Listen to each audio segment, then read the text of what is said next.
السلام علیکم ورحمۃ اللہ وبرکاتہ۔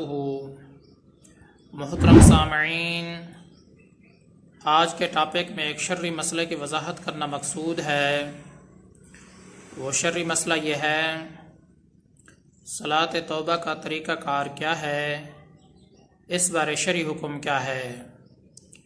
محترم سامعین، یہ بات واضح رہنی چاہیے، اگر کسی انسان سے گناہ ہو جاتا ہے تو اس کو اپنے گناہ کے اوپر اصرار نہیں کرنا چاہیے، بلکہ فوراً اللہ تبارک و تعالیٰ کی طرف سے جو انسان کو ایک چھوٹ ملی ہوئی ہے، جس کو ہم توبہ کہتے ہیں، فوراً اللہ تبارک و تعالیٰ کی طرف انسان متوجہ ہو جائے اور اللہ تعالیٰ سے توبہ کر لے۔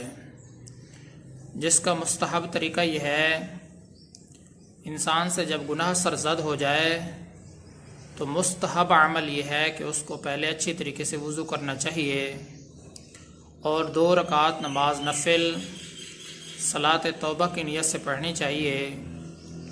اس کے بعد اللہ تبارک و تعالیٰ سے دعا کرے اور اپنی دعا کے اندر اپنے گناہ کے اوپر شرمندگی کا اظہار کرے اور آئندہ نہ کرنے کا پختہ عزم کرے۔ اللہ تبارک و تعالیٰ سے امید ہے کہ اللہ تعالیٰ اس کے گناہ کو معاف کر دیں گے۔ محترم سامعین، اگر کسی بھی انسان سے گناہ سرزد ہو جائے تو انسان کو اپنے گناہوں کے اوپر اصرار نہیں کرنا چاہیے، بلکہ اللہ تبارک و تعالیٰ کی ذات کی طرف فوراً انسان کو متوجہ ہو جانا چاہیے۔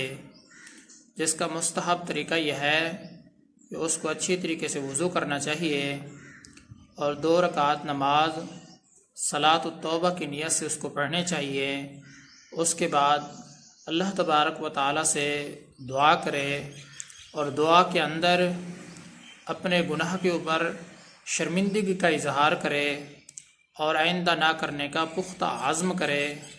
اگر پھر بھی کبھی گناہ ہو جائے تو پھر اللہ تبارک و تعالیٰ سے توبہ کر لے، گناہوں کے اوپر کبھی بھی اصرار نہ کرے۔ جب بھی انسان سے کوئی گناہ ہو جائے تو فوراً اللہ تبارک و تعالیٰ کی طرف متوجہ ہو کر انسان توبہ کرے۔ اللہ تعالیٰ سے اس بات کا اقرار کرے کہ یا اللہ، میں نے جتنے بھی گناہ کیے ہیں میں ان سارے گناہوں کے اوپر شرمندہ ہوں، آئندہ میں کوئی بھی گناہ نہیں کروں گا۔ اگر سچے دل سے اتنی بات کہہ دی یا دل کے اندر اتنی بات سوچ لی تو اللہ تبارک و تعالیٰ سے امید ہے کہ اللہ تعالیٰ ایسے آدمی کی مغفرت فرما دیں گے۔